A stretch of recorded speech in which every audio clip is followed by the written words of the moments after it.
Мне так нравится. Вот такая красота, ребятки. Идем дальше. Ну вот, и дошел я до сюда, наконец.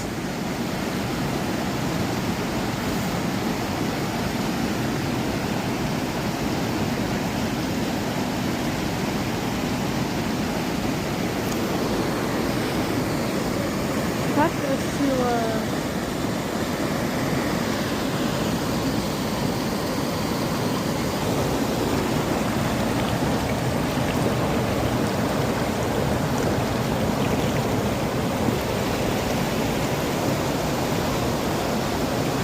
Вот такая красота.